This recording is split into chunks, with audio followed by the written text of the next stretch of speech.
प्रिय राजपूत समाज, अठे के उठे। जोधपुर लोकसभा 2024 के इस रण में अब हमारी स्थिति इतिहास के उस प्रसंग की तरह हो चुकी है जहां राजपूतों ने अपनी राजनीतिज्ञता का परिचय देकर एक स्वर में कहा था, अठे नी उठे। परिणाम हमें एक गौरवशाली थाती प्राप्त हुई। जोधपुर से कोई भी प्रत्याशी जीते, जोधपुर को एक राजपूत सांसद मिलेगा, किंतु व्यापक समाज का क्या? उन क्षेत्रों या राज्य के राजपूतों का क्या जिन्हें एक भी टिकट नहीं मिली? वे आज भी राजस्थान और राजस्थान में भी जोधपुर पर इस आशा में नजर लगाए बैठे हैं कि यहाँ से एक ख्याति नाम समाज का बड़ा लीडर जीतेगा और केंद्र में जाएगा। आफत आने पर कम से कम दिल्ली में कई दरवाजा तो खटखटाएंगे। इसलिए जोधपुर के राजपूतों पर तो अतिरिक्त भार है अधिक जागरूक और संयमित रहने का। प्रिय समाज बंधुओं, जरा विचार करें कि हम राजनीतिक प्रतिनिधित्व आखिर चुनते क्यों हैं? सत्ता में भागीदारी के लिए?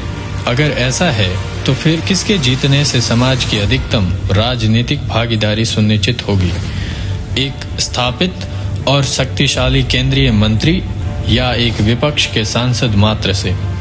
सम्माननीय करण सिंह जी जीत भी गए तो क्या कांग्रेस की केंद्र में सरकार बनने वाली है? क्या वे केंद्रीय मंत्री बनेंगे? इसलिए समाज को तय करना है कि सांसद चाहिए या दिल्ली में एक मंत्री। विचार करें कि क्या हमारे विरोधी सच में इतने भोले हैं कि एक राजपूत यानी करण सिंह को जिताने के लिए दिन रात एक कर रहे हैं, या उनका निशाना कुछ और ही है?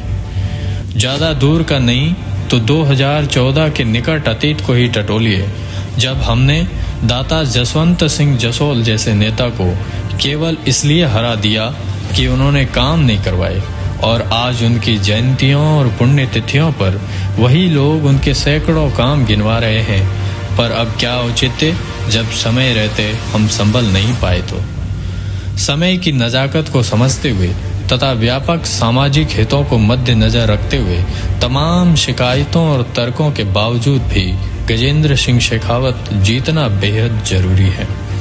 ध्यान रहे, लगभग सभी केंद्रीय मंत्रियों को इस विरोधाभास से तो गुजरना ही पड़ा है, परंतु हमारे विरोधी कभी अपने बड़े नेतृत्व को नहीं हराते, चाहे वह कितना ही विपरीत विचारधारा का क्यों न रहा हो। और यही वजह है कि वो राजनीतिक रूप से हमसे ज्यादा मजबूत हैं। सनद रहे, जोधपुर नागौर न बने।